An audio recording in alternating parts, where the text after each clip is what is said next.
Good afternoon. My name is Andrea Stewart, and welcome to my very, very, very first podcast appearance. I've been evangelizing for over 20 plus years, and I've fellowshiped with women throughout my time in ministry, and also had a women's fellowship, a women's group for about a good 11 to 12 years. And I just wanted to take an opportunity to come before you, just wanted to open it up to everyone, to the public, just wanted to encourage you.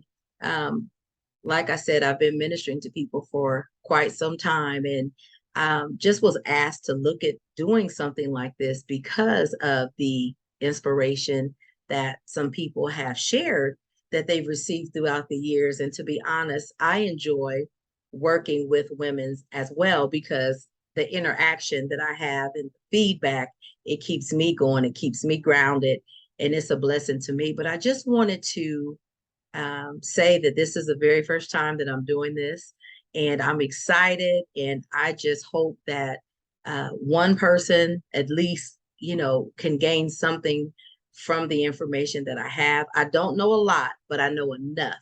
And I always say that I give little, what I call little nuggets of information and inspiration. So my whole purpose is to build, to encourage, to uplift, to strengthen women everywhere, regardless of what walk of life that you come from.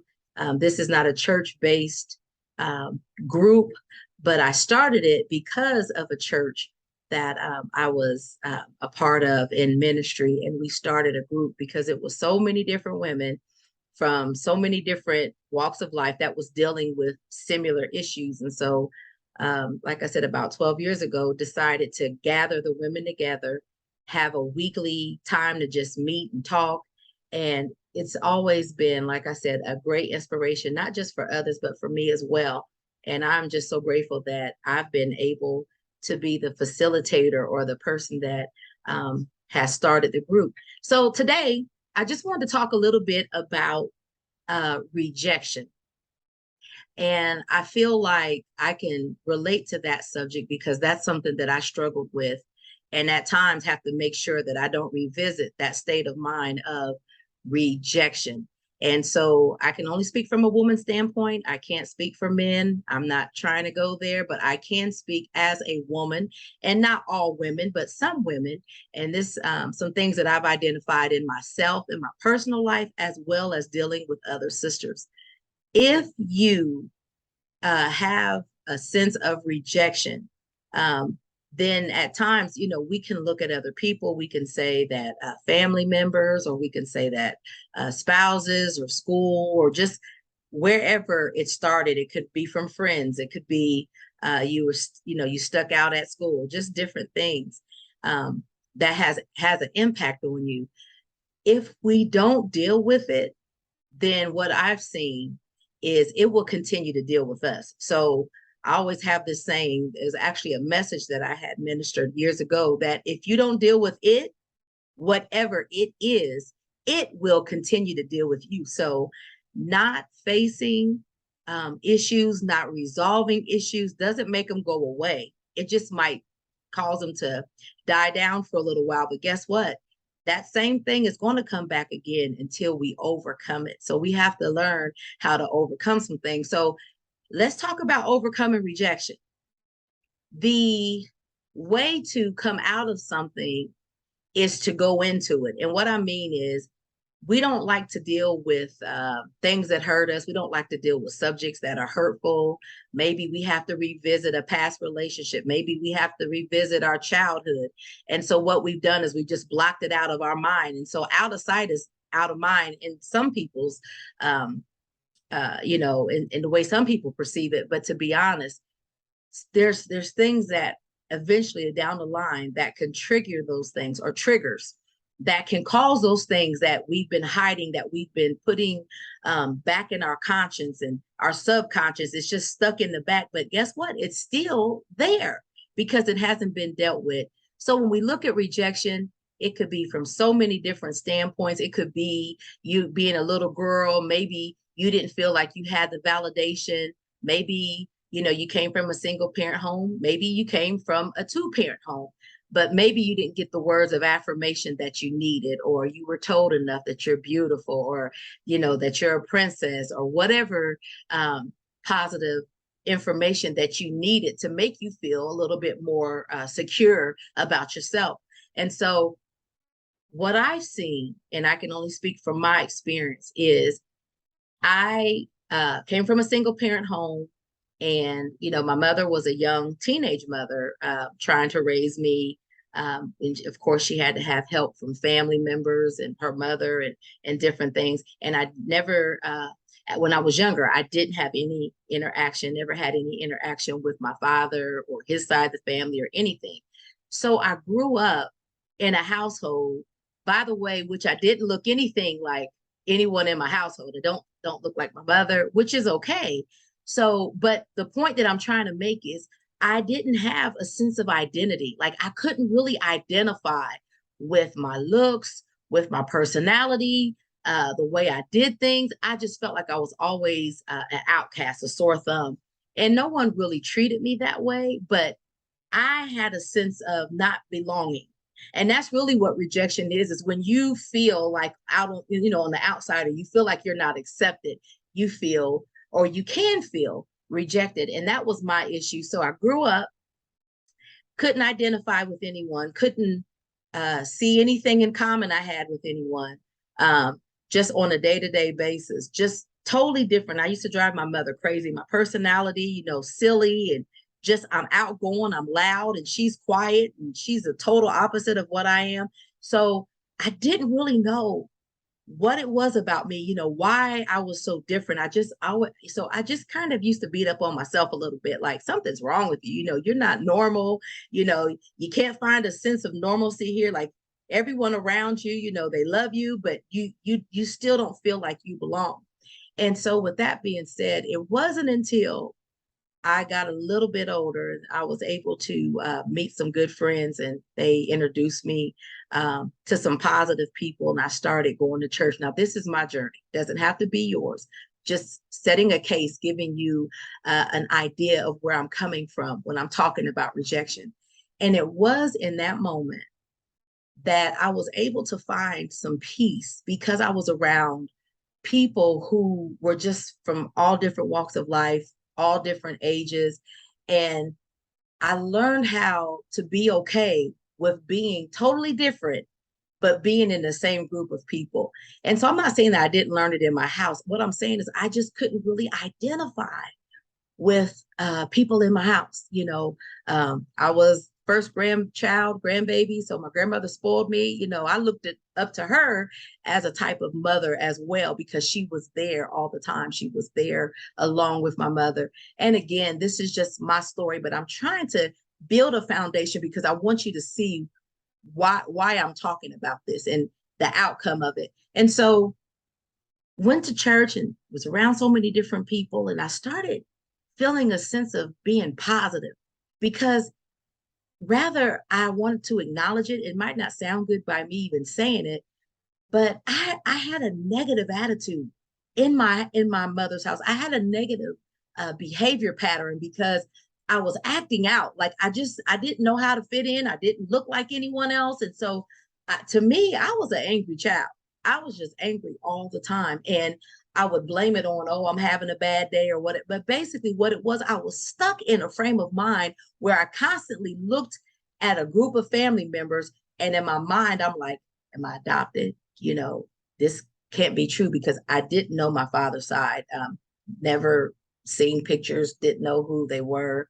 The ironic thing is we was all born in the same small town. But my point is, I just was angry. And so I constantly stayed in a state of mind of negativity, of anger, of just, on the defense, couldn't be myself, couldn't really let my hair down because I'm too busy trying to protect myself, okay, well, I'm in this thing by myself. I don't know nobody, and this is where I am. So it really altered my personality and my attitude. And when I started going to church and started getting around positive people, what it did is it changed my outlook on everything. And then I even got into a place of, well, I don't know what happened here. It's none of my business, but you know what? I've got to pick up from here and do better because I wasn't happy trying to fake it till you make it. That stuff, I don't believe in that because to me, I can't. I deal with absolutes. It's either this or it's that. It's one or the other. Yes or no. That's just how I'm made up. I'm an all or nothing kind of gal. So from that standpoint, I took a more positive outlook. And what am I saying?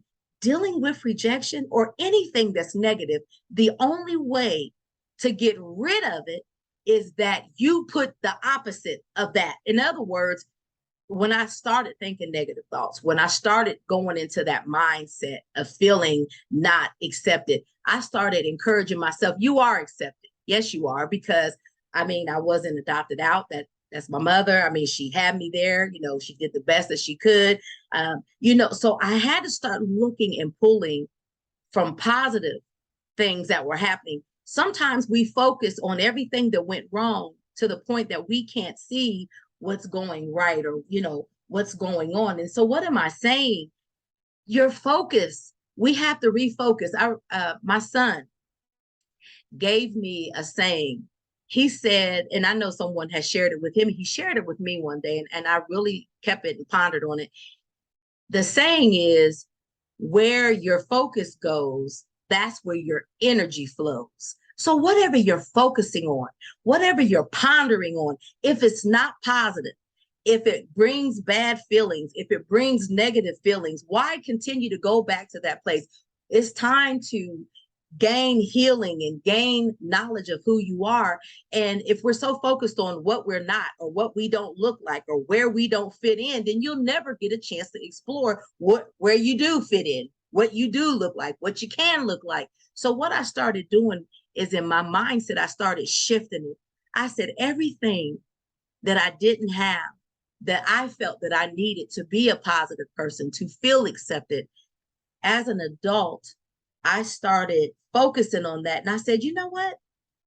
I might not see the example that I'm looking for, but my mentality shifted to where I became that example that I needed. In other words, I became the person that I wanted in my life. I became the positive person that I needed, that I wanted.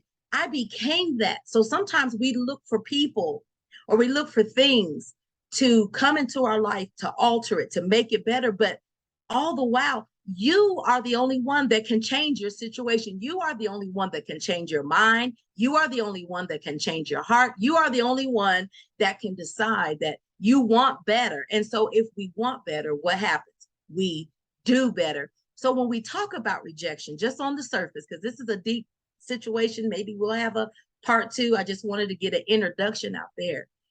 Really, it's not what people think about you. It's what you think about you that matters. And so what am I saying? We might not have everything fairy tale. Everything might not be or may not be the way we want it or wanted it.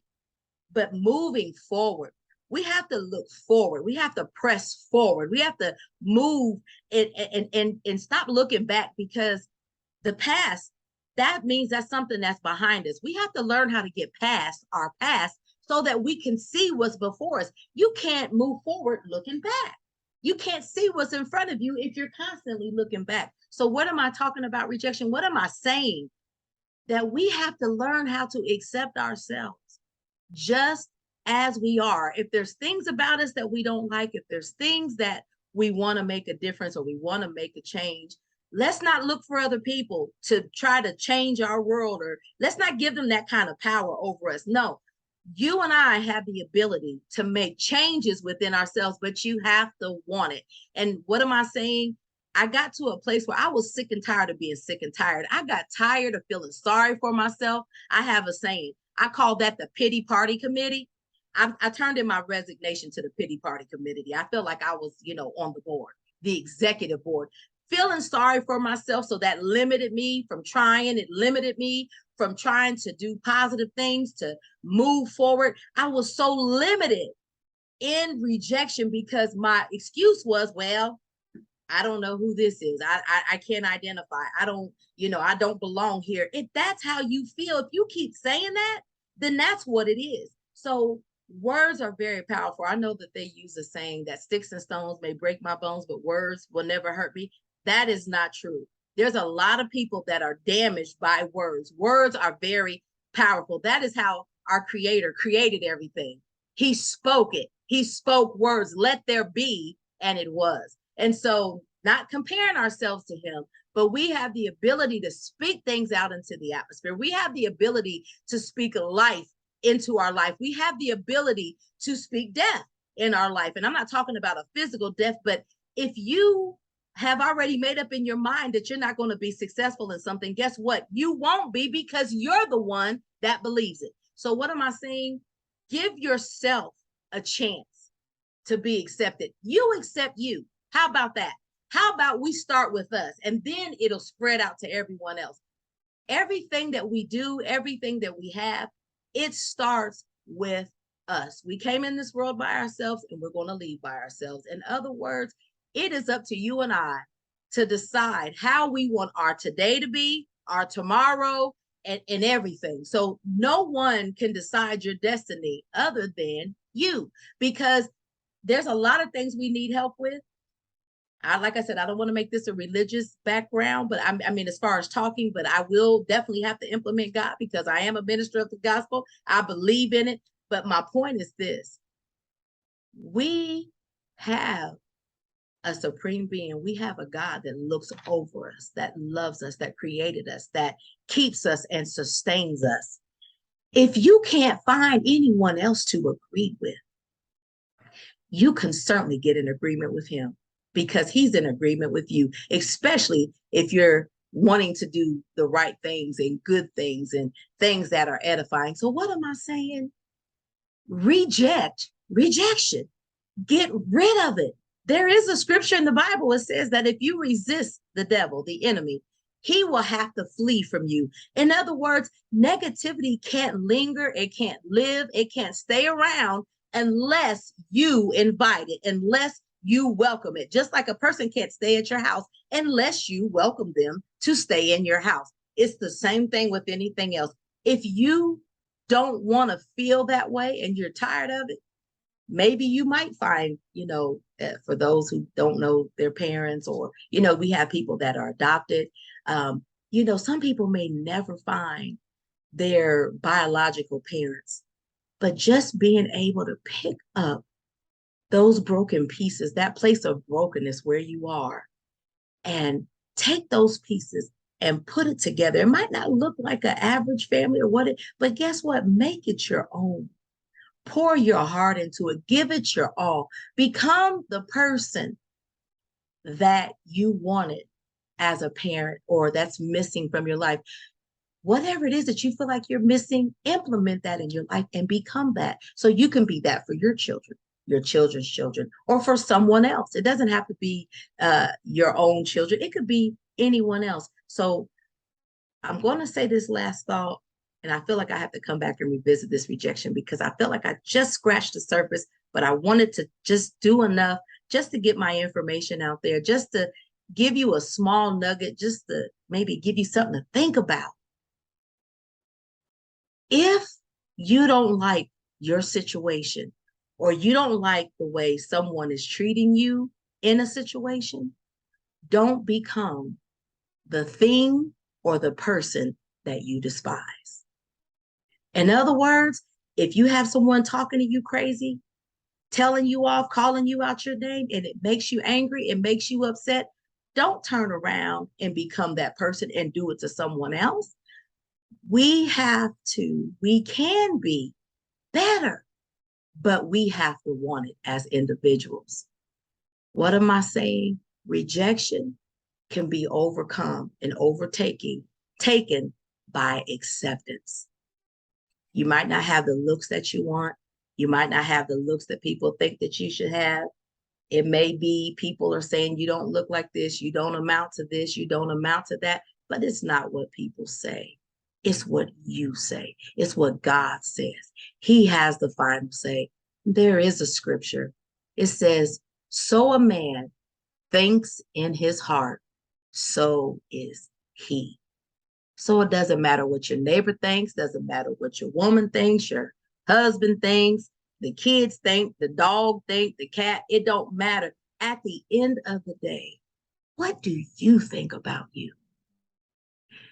You can have made mistakes, we all have, but let's get past our past. Let's forgive ourselves, let's get over ourselves, and let's start working on being better individuals for ourselves so that we can be better for and to other people. Let's not try to change because it's going to help somebody else. No, let's change because it's going to help us. It's going to make a difference. Because I'm telling you, a positive attitude, a person with a kind heart and a kind spirit, believe me, they might go through some stuff, but I promise you, if we have to interview someone for a job, the one that's smiling and has the experience is going to catch my attention more so than the one got their lips tooted up looking crazy and have the experience.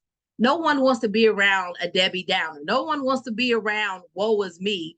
Oh, I'm serious. I mean, we might tolerate it for a little while, but the truth is the people that have woe is me, I told you I was in that committee, pity party committee.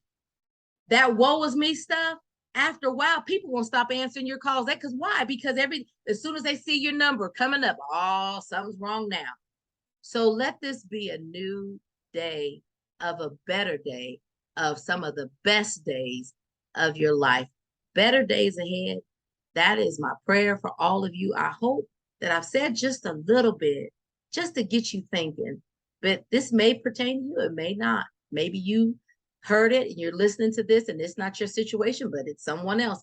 Well, pass it along and tell them about it. Maybe, there's something in this small message that was able, or in this message that was able to encourage somebody, to give them some hope, because the best experience, the best teacher is experience. So I'm not speaking off of something I read in a textbook. I'm not speaking off of something that someone I witnessed. This is something that I lived and overcame and still moving forward to this day. So yeah, it can be done, and it will be if that's your desire.